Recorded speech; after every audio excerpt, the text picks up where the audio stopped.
Mag-ingat at umiwas sa maling tao. Hanapin, pahalagahan ang tamang tao. Sapagkat mahirap at masakit magtiwala at magmahal ng maling tao. Well, I should say this. Kasi marami nagko-confide sa akin ng ganito. At nasa-sense ko, kapag alam niyang may mangyayari sa inyo, na alam mo na, makikita mo yung height ng curiosity at interest niya. Sa gusto, maraming paraan. Sa ayaw, maraming dahilan. Paraphrasing this, sa serious at desidido, maraming paraan. Pero sa curious at interesado lang, maraming dahilan. Yes, dapat mong igalang. Pero hindi lahat ng tao dapat mong samahan. Mag-ingat at umiwas sa maling tao. Hanapin, pahalagahan ang tamang tao. Sapagkat mahirap at masakit magtiwala at magmahal ng maling tao. Mahirap yung mapunta sa ibang number yung load na para sa'yo. Pero wala nang masihirap pa kapag nagmahal ka at nagtiwala ka sa maling tao. Hindi lang load ang mawawala sa'yo. Baka pati buhay mo. Sino ba yung maling tao? Yung maling tao ay yung curious lang sa'yo. Yung tamang tao ay serious sa'yo. Yung maling tao ay interesado lang sa'yo. Yung tamang tao ay desidido sa'yo. Kaya lang sa una, mahirap makita ang pagkakaiba. Sapagkat yung tamang tao at maling tao, yung serious at desidido, pati na yung curious lang at interesado lang, pareho nagsisimula yan sa mabuting pagtitinginan. Hi, hello, how are you? Sa malimit na pag-uusap, pagte-text, pakikipagkita. Hanggang sa ma-fall ka na, ma-develop ka, magtiwala ka. Na okay lang kung ganun din siya. Paano kung interesado lang siya at curious lang siya kasi maganda ka, gwapo ka, may nakukuha siya sa'yo, nagiging parang rebound ka lang niya sapagkat nabobor siya. May interest lang siya sa'yo, may hidden motivo lang siya sa'yo. Paano yun? Kaya, ang anumang relasyon, alam po ninyo, it should take some time. Sapagkat panahon ang magsasabi, segun sa ating pakiramdam, kung ang tao ay tamang tao at kung ang tao ay maling tao. It should take some time. Halimbawa, sa paglipas ng panahon, ay yung pakikipag-text, pakikipag-usap, pakikipagkita, hindi nagbabago. Ganun pa rin, consistent.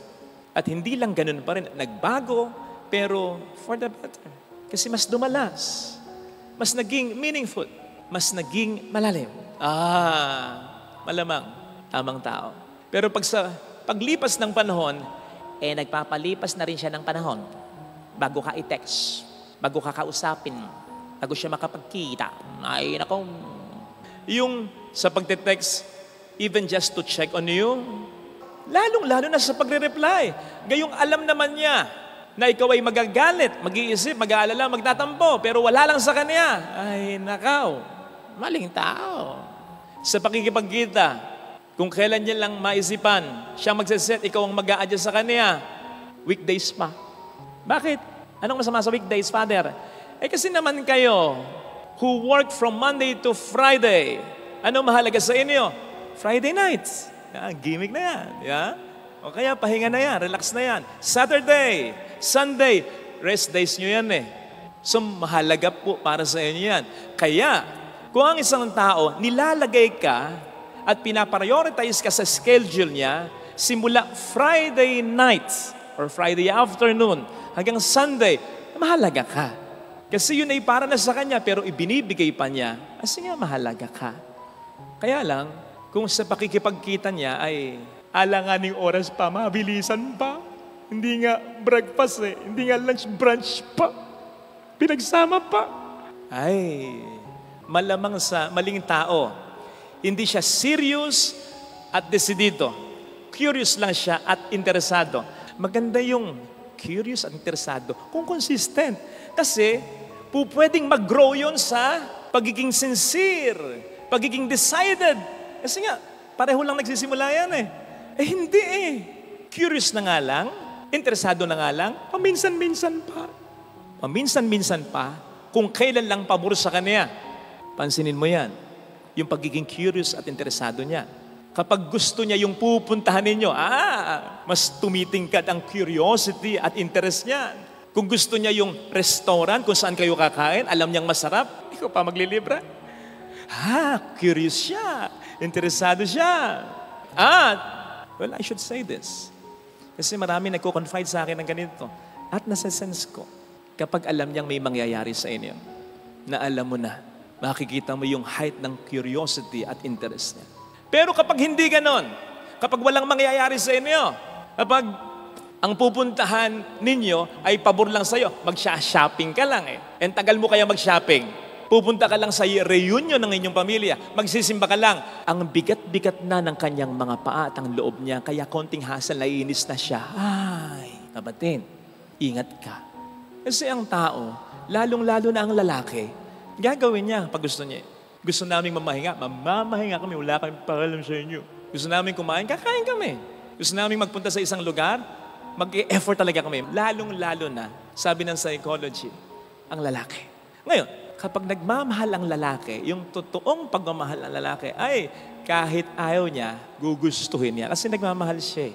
Ilan na yung kilala kong lalaki na dati sa una nilang naging partner o babae, ay may mga bagay silang hindi ginagawa dati na ginagawa na nila ngayon. All of a sudden, nagsisimba na sila kasama nung girl nila. All of a sudden, nagiging sweet na sila. All of a sudden, wala na yung bisyo nila. Yung pagmamahal dun sa babae ang nakapagbabago. So, kapag gusto ng tao, talagang gagawin niya. At kaya kapag ginagawa niya, ginugusto niya for you, mahal ka niyang talaga. So kung hindi siya ganyan para sa'yo, sabi nga natin, sa gusto maraming paraan, sa ayaw maraming dahilan, paraphrasing this, sa serious at desidido, maraming paraan. Pero sa curious at interesado lang, maraming dahilan. Brothers and sisters, I bet the last thing we want to happen in our lives is to become deeply attached with someone na wala tayong makitang linaw kung siya ba talaga ang tamang tao sa ating buhay. Kung ang relasyon ba na ito ay tatagal. Because sometimes, alam po ninyo, men, even women, can be very cunning, pretending that he or she is serious. He or she is decided with you and for you. Pero not because he or she loves you, but because he or she just wants to keep you. Kasi nakikinabang siya sa iyo. So, in truth, hindi talaga siya serious, curious lang. Hindi talaga siya decided, interested lang. Beware of these people. Nasabi ko ito kasi yun ang nakita ko kay Kristo. Ang sabi sa Ebanghelyo, si Herodes, gusto niyang makita si Kristo. But not because he was serious. Because he was just curious. Gusto niyang makita si Kristo, but not because desidido siya. It was because interesado lang siya. Kaya si Herodes, para kay Kristo, para sa kanya, ay hindi tamang tao na dapat niyang i-prioritize na makita. Pansinin po ninyo, itong si Herodes na ito, anak na lang ito ng Herodes na nagtangka sa buhay ni Kristo, na naging interesado at curious din kay Kristo nung nasa sinapupunan pa lang siya ng kanyang ina. Natatandaan niyo yun? Ang sabi ni Herodes, o ni Herod, sa mga Magi, hanapin niyong mabuti ang sanggol. At pag nakita niyo, balitaan niyo ako upang ako may makasamba sa kanya. Di ba? Itong si Herodes dito, anak nung Herodes na yon. Nakita niyo na? Like father, like son. Curious at interesado lang. Kaya nakita po ninyo ang attitude ni Kristo. Jesus is for all. Jesus loves all. Pero may mga tao na dapat pakisamahan mo. Kahit si Kristo bilang Diyos na totoong nagkatawang tao, pinakita sa atin, yes, dapat mong igalang. Pero hindi lahat ng tao dapat mong samahan. Kasi alam niya, pag nakipagkita siya sa isang maling tao, lalong-lalo na sa taong ito, kay Herodes, lilimitan lang nito ang buhay niya sa mundong ito. Sasayangin lang ng taong ito, ang oras niya, ang panahon niya. At pupwedeng ito ay ikasira, ikamatay pa niya. Totoo nga. O hindi nga ba? Nang makita na ni Herodes si Kristo, yun na rin ang isa sa mga naging simula ng pagkapakasakit at kamatayan niya sa Kalbar. Oh!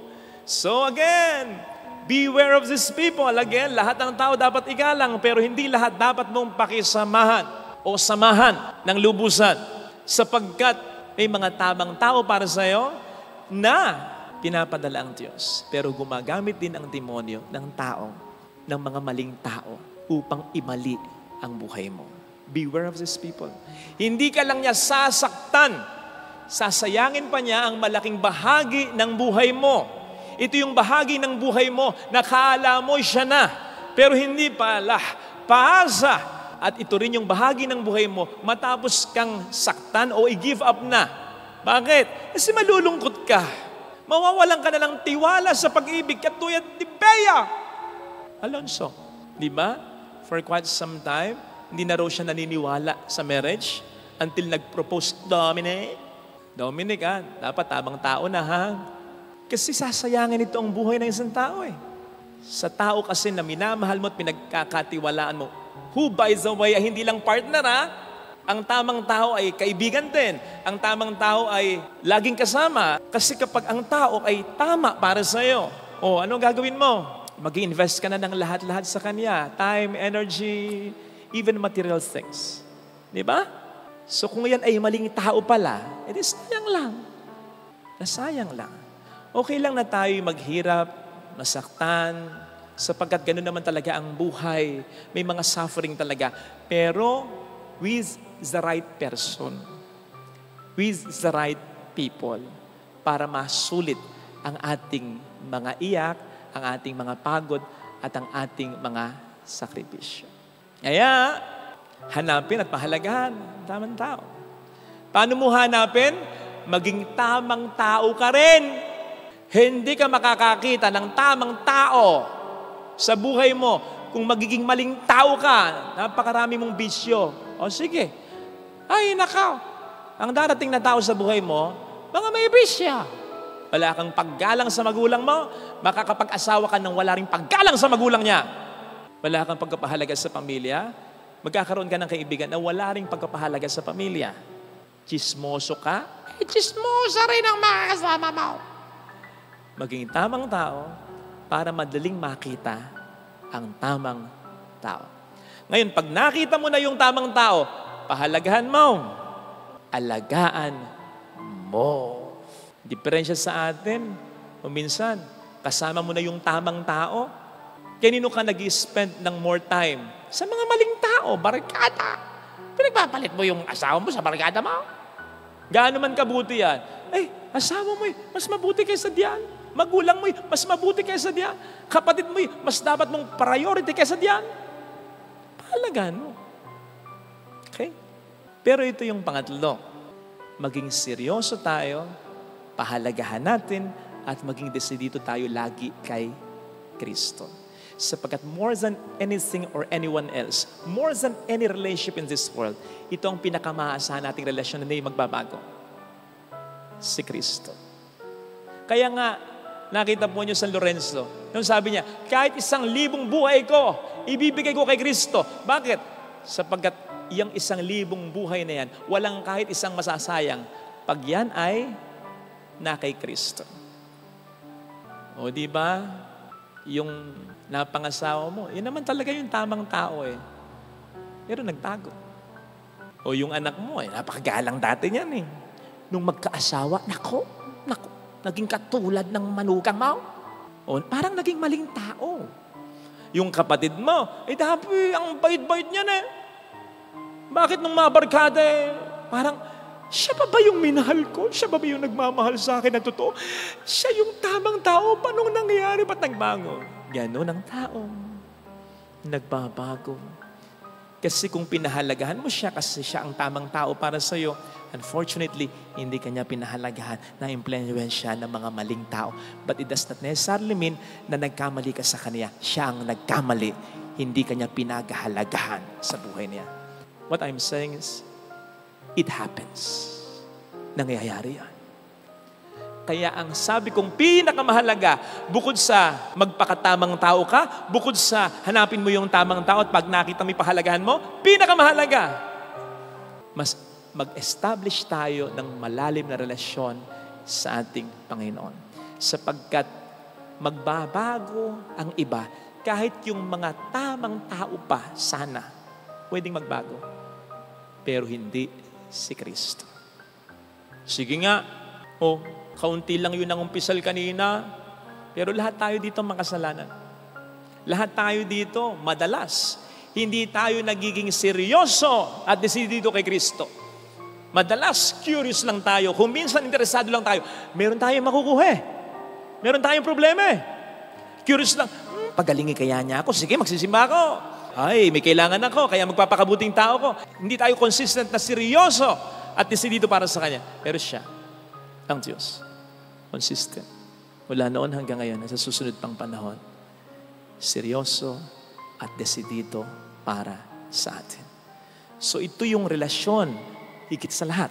Kaya nga sabi niya, sino mang magmahal sa magulang, sa asawa, sa anak, nang higit sa akin, hindi karapat-dapat sa akin. Hindi dahil kailangan natin siyang unahin, dahil siya ay manibughuin, may kulang sa kanya, dapat i-priority. Hindi siya ganoon, hindi siya KSB. Inaalala niya ang kalagayan natin, ang kapakanan natin, sapagkat alam niya, napatunayan na niya mula una hanggang huli. Gaano mo man kamahal kung minsan, ang asawa mong anak mo, minsan sila'y nagbabago. Hindi man magbago, katulad ng tatay mo, mawawala siya. Katulad ng nanay mo, mamamatay siya. Mawawala. So kahit nakachakpat ka pa ng tamang tao at pinahalagahan ka bilang tamang tao sa buhay niya, hindi forever yung relasyon yung dalawa. So, ang establish natin, ang relasyon sa Panginoon more than anything and anyone.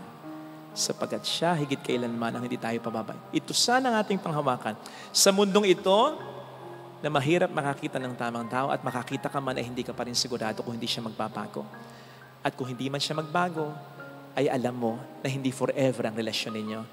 Ang mas establish natin at panghawakan natin ay ang relasyon natin kay Kristo. Ito ang hindi nagbabago. Ito ang hindi nawawala. Amen.